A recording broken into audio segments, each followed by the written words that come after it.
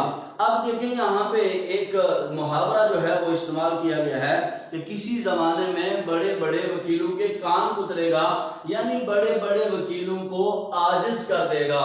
یہ محاورہ جو ہے وہ دلی کی خاص زبان میں جو ہے وہ استعمال کیا گیا ہے، یعنی کان کترے گا، عاجز کر دے گا۔ تو یہ آپ نے یاد کر لینا ہے۔ آپ سے اس محاورے کا معنی جو ہے وہ بھی پوچھا جا سکتا ہے کہ اس محاورے کا معنی کیا ہے؟ عاجز کر دے گا۔ ہم بھی بے فکر تھے کہ چلو 2 برس تک تو کوئی محنت کے لیے کہہ ہی نہیں سکتا، بعد میں دیکھیے کون جیتا ہے اور کون مرتا ہے، لیکن زمانہ آنکھ بند کیے گزر جاتا ہے۔ 2 سال ایسے گزر گئے جیسے ہوا۔ لا کلاس کا صداقت نامہ بھی مل گیا۔ صداقت نامہ ثبوت کا خط، صداقت نامہ کا معنی کیا ہے؟ ثبوت کا خط۔ اب کیا تھا؟ والدین امتحان وکالت کی تیاری کے لیے سر ہو گئے۔ سر ہو گئے لفظ میں نے آپ کے سامنے لکھا ہوا ہے، سر ہو گئے، اس کا معنی ہے پیچھے پڑ گئے، یعنی بار بار کہتے تھے کہ بیٹا آپ امتحان کی تیاری جو ہے وہ اچھے سے کرو، چونکہ آپ جو ہے اپنا داخلہ جو ہے وہ بیچ دیا ہے، تو امتحان کی تیاری جو ہے وہ اچھے سے کرو۔ والدین امتحان وکالت کی تیاری کے لیے سر ہو گئے، مگر میں بھی ایک ذات شریف ہوں۔ اب یہ لفظ جو ہے ذات شریف جو ہے، یہ تو ایک انسان، شریف انسان کے لیے بولا جاتا ہے، بھلے مانس انسان کے لیے بولا جاتا ہے، لیکن یہاں پہ اس نے جو ذات شریف لفظ جو ہے مکار آدمی کے لیے بولا ہے، شریف آدمی کے لیے نہیں بولا ہے۔ ایک بڑھیا اور ایک بوڑھے کو دھوکہ دینا کیا بڑی بات ہے؟ میں نے تقاضا کیا کہ علیحدہ کمرہ مل جائے تو محنت کروں، بال بچوں کی گڑبڑ میں۔ اب گڑبڑ میں گھر کے اندر جتنے بھی بال بچے ہوتے ہیں وہ شور شرابہ کرتے ہیں، کسی کے کام میں خلل ڈالتے ہیں، خرابی پیدا کرتے ہیں۔ تو گڑبڑ کا مطلب کیا ہوا؟ خرابی پیدا کرنا۔ گڑبڑ میں مجھ سے کچھ نہیں ہو سکتا، چند روز اسی ہیلے سے ٹال دیے۔ اب لفظ ہیلا آپ کے سامنے جو ہے وہ لکھا ہوا ہے، ہیلے کا مطلب ہوتا ہے بہانہ۔ اوپر لفظ لکھا ہوا ہے تقاضا، تو تقاضے کا مطلب یہ ہوتا ہے کہ مطالبہ کرنا، والدین سے کہنا۔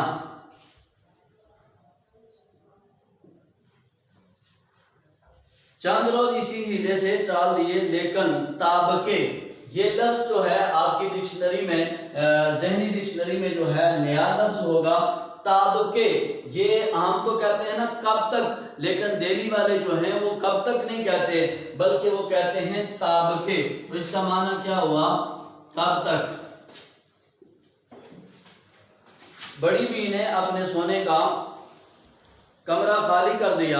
اب میں دوسری چال چلا، دروازوں میں شیشے تھے، ان پر کاغذ چپکا دیے، لیمپ روشن کر کے آرام سے 7 بجے سے سو جاتا اور صبح 9 بجے اٹھتا۔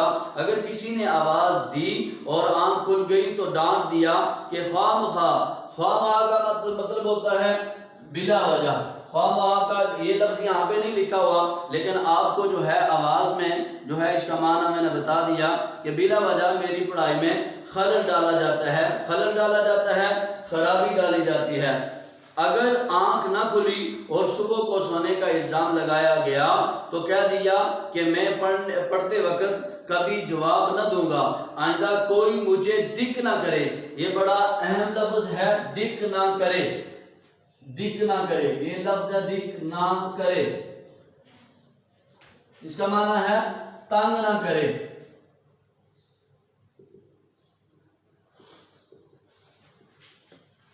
دک نہ کرے، تنگ نہ کرے۔ بعض وقت ایسا ہوا کہ لیمپ بڑھ کر، تیز ہو کر، لیمپ بڑھ کر، یہ لفظ آپ کے سامنے لکھا ہوا، تیز ہو کر،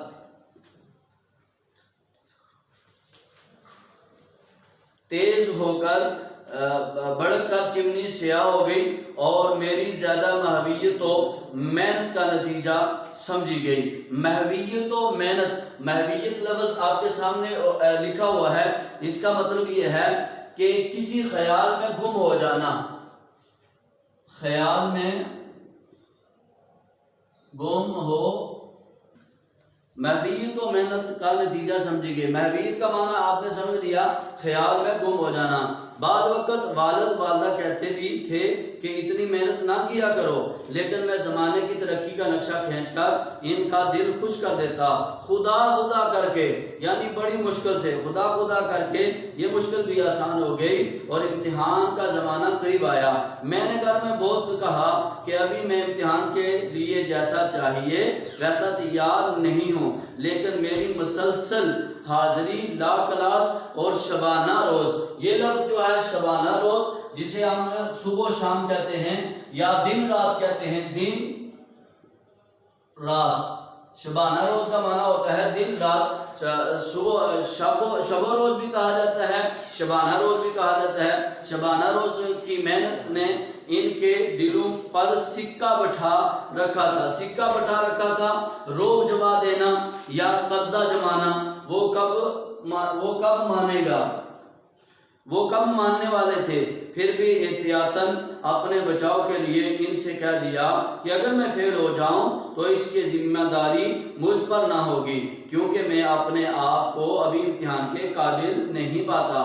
لیکن والد صاحب مسکرا کر بولے کہ امتحان سے کیوں ڈرے جاتے ہو، جب محنت کی ہے تو شریک بھی ہو جاؤ.